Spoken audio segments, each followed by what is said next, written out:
नमस्कार, स्वागत है आपका हमारे चैनल में और मैं रानी गुप्ता आपके साथ। इस समय जो खबर आ रही है वो दरअसल महाराष्ट्र की सियासत से जुड़ी हुई है। महाराष्ट्र के जो पूर्व सांसद हैं शिवाजी माने, वो बीजेपी में शामिल हो चुके हैं और उन्होंने ऐसा दावा किया है कि शिवसेना से कई ऐसे सांसद और पदाधिकारी हैं जो हो सके तो या तो बीजेपी में शामिल होंगे या फिर मनसे में शामिल होंगे। आपको बता दें, उसी के साथ ही ये भी खबर आ रही है कि शिवसेना के 12 पदाधिकारी जो हैं राज ठाकरे की मौजूदगी में कल एमएनएस में शामिल हो सकते हैं। आपको बता दें, जिस तरीके से पिछले कुछ दिनों से लगातार महाराष्ट्र की सियासत को अगर देखा जाए तो वहां पे जो एक शिवसेना को हिंदुत्व से जोड़ा जाता था, हिंदुत्व विचारधारा से जोड़ा जाता था, तो इससे बिल्कुल परे नजर आ रही है शिवसेना। और इसी के साथ ही अगर बात करें स्मृति ईरानी की, तो स्मृति ईरानी ने ट्विटर पर एक पोस्ट शेयर किया है जिसके बाद से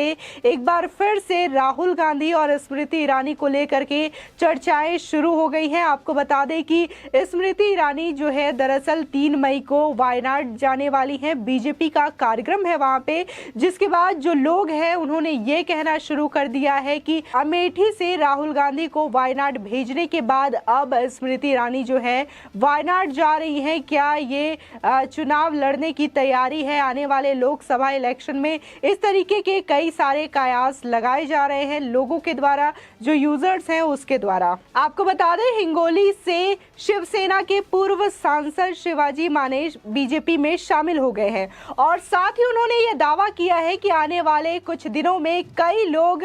शिवसेना छोड़ देंगे। इसी के साथ ही खबर ये भी आ रही है कि शिवसेना के 12 पदाधिकारी कल अपनी संभाजी नगर रैली में राज ठाकरे की मौजूदगी में मनसे में शामिल होंगे। आपको बता दें, जिस तरीके से लगातार महाराष्ट्र में चीजें देखी जा रही है, महाराष्ट्र में जो उथल पुथल मची हुई है, जब से राज ठाकरे ने ये ऐलान किया है, 3 मई का अल्टीमेटम दिया है उन्होंने उद्धव सरकार को कि वो मस्जिदों से लाउड स्पीकर हटा ले। इसके बाद से लगातार जो वहां की राजनीति है उसको लेकर के अलग ही तौर तरीके देखने को मिल रहे हैं। आपको बता दें, जहां लाउड स्पीकर को लेकर के हंगामा मचा हुआ था, तो वहीं हनुमान चालीसा को भी लेकर के इसमें विवाद छिड़ा, जिसके बाद जो निर्दलीय सांसद है अमरावती से नवनीत राणा, वो भी इस चीज में शामिल हो जाती है और वो खुलकर उद्धव ठाकरे का जो घर है मातोश्री, वहां पे हनुमान चालीसा पढ़ने का वो ऐलान करती है, जिसके बाद उन्हें देशद्रोह का चार्ज लगा करके अरेस्ट कर लिया जाता है। उसके साथ ही उनके पति रवि राणा भी थे, जिसके बाद किरीट सोमैया जो कि बीजेपी के नेता हैं वो उनसे मिलने जाते हैं खार पुलिस स्टेशन में, जिसके बाद उन पर जिस तरीके से देखा जाता है कि कैसे पथराव होता है और उन्हें जान से मारने की कोशिश की जाती है, ऐसा कहना था किरीट सोमैया का। जिस तरीके से देखा जा रहा है कि जहां पर कांग्रेस, एनसीपी और शिवसेना गठबंधन के साथ वहां पे सरकार बनी हुई है, शिवसेना का जो विचारधारा है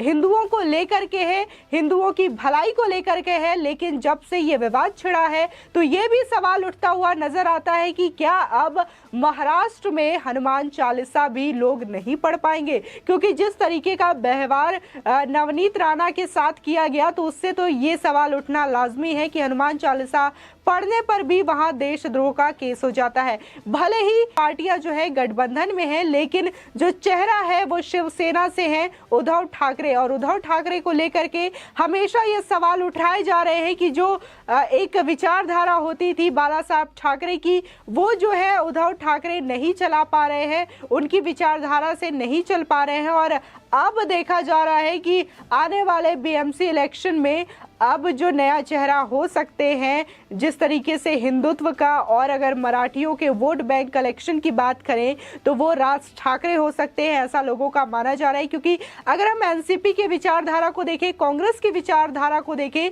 तो ये बिल्कुल अलग है। और जिस तरीके से बाला साहब ठाकरे कहा करते थे एक जमाने में कि चाहे कुछ भी हो जाए वो कांग्रेस के साथ कभी भी गठबंधन नहीं करेंगे, लेकिन इस चुनाव में देखने को मिला कि सीएम बनने के लिए उद्धव ठाकरे ने किस तरीके से कांग्रेस के साथ गठबंधन किया और वो वहां के मुख्यमंत्री बन जाते हैं, महाराष्ट्र के मुख्यमंत्री बन जाते हैं। कहने को शिवसेना जो है सरकार चला रही है, लेकिन उसके पीछे की विचारधारा की बात करें तो वो कहीं ना कहीं कांग्रेस और एनसीपी के साथ ही चल रही है। और जब कांग्रेस और एनसीपी की बात हो रही है तो कांग्रेस का अगर नजर डाले, आए दिन कांग्रेस की जो परफॉर्मेंस है वो लगातार गिरती जा रही है। बात अगर 2014 के इलेक्शन की करें, 2017 के इलेक्शन की करें, 19 की करें, या फिर हाल ही में जिस तरीके से 5 राज्यों में विधानसभा 2022 के इलेक्शन हुए, उसमें भी कांग्रेस ने एक भी खाता नहीं खोला और कांग्रेस की परफॉर्मेंस जो है लगातार गिरती जा रही है। आपको बता दें कि जिस तरीके से देखा अमेठी में कैसे जो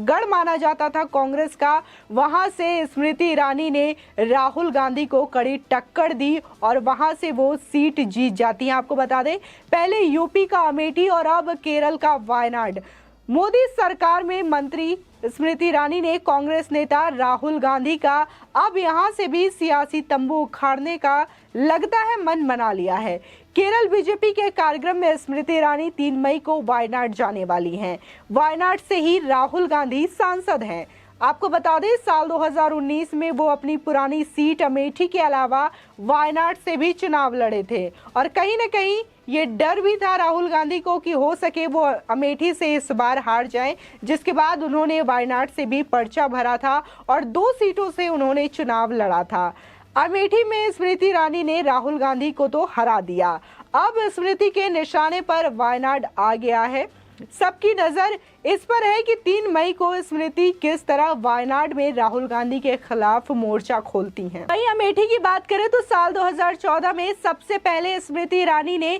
राहुल गांधी के परिवार के इस पुराने गढ़ में लोकसभा चुनाव के दौरान चुनौती दी थी। उस साल स्मृति को हार का सामना करना पड़ा था, जिसके बाद स्मृति ईरानी ने अपना ज्यादातर वक्त अमेठी को देना शुरू किया और 5 साल में ही मोदी सरकार की मदद से इस इलाके का कायाकल्प स्मृति ईरानी ने कर दिया। जबकि राहुल गांधी के बारे में लोगों में यह सुगबुगाहट शुरू हो गई कि अपने पूरे सांसदी में उन्होंने अमेठी के लिए कुछ भी नहीं किया। आपको बता दें 2019 के लोकसभा चुनाव में राहुल गांधी को उनके इस गढ़ में स्मृति ईरानी से मुंह की खानी पड़ी। राहुल और कांग्रेस को शायद इसके आसार नजर आने लगे थे। इसी वजह से उन्होंने वायनाड से भी पर्चा भर रखा था, जहां मुस्लिम बाहुल इलाका होने से राहुल की जीत हुई। आपको बता दें कि अपने वायनाड दौरे के बारे में स्मृति ईरानी ने भी ट्वीट किया है। उन्होंने लिखा है कि कार्यक्रम में हिस्सा लेने के लिए मैं बहुत ही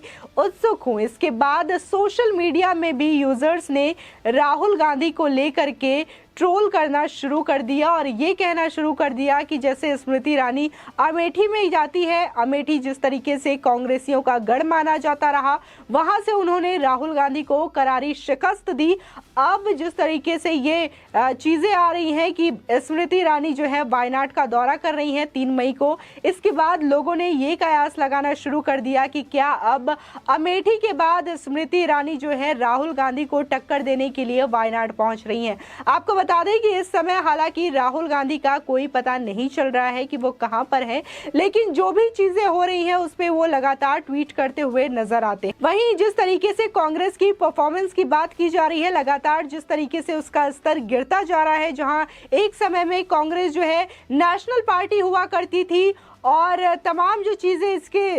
देखी जाती थी, वहीं अब ये माना जा रहा था कुछ समय पहले कि रणनीतिक विशेषकार जो है प्रशांत किशोर वो हो सके तो कांग्रेस में शामिल होंगे और जिस तरीके से अगर रणनीति बनाते हैं तो आने वाले 2024 के इलेक्शन में कांग्रेस को अच्छा खासा जो परिणाम है, रिजल्ट है, वो देखने को मिलेगा। लेकिन अब खबर ये आ रही है कि अब प्रशांत किशोर जो है वो कांग्रेस में शामिल नहीं होंगे। इसके पीछे की जो बड़ी वजह है वो ये बताई जा रही है कि जिस तरीके से जो कांग्रेस के पुराने नेता हैं, जिस तरीके से उनका वर्चस्व है, हालांकि उन्हें बहुत ज्यादा पॉलिटिकल को लेकर के नॉलेज नहीं है, लेकिन फिर भी वो गांधी परिवार के इर्द गिर्द रहते हैं। इस वजह से उनकी जो वर्चस्व है वो पार्टी में ज्यादा है, जिसकी वजह से प्रशांत किशोर की जो नई रणनीति थी उस पर ध्यान नहीं दिया गया और कांग्रेस ये कह रही है कि वो उन्हें पार्टी में शामिल नहीं करना चाहती। तो वही अगर प्रशांत किशोर की बात माने तो वो ये कह रहे हैं कि जो उनके विचार थे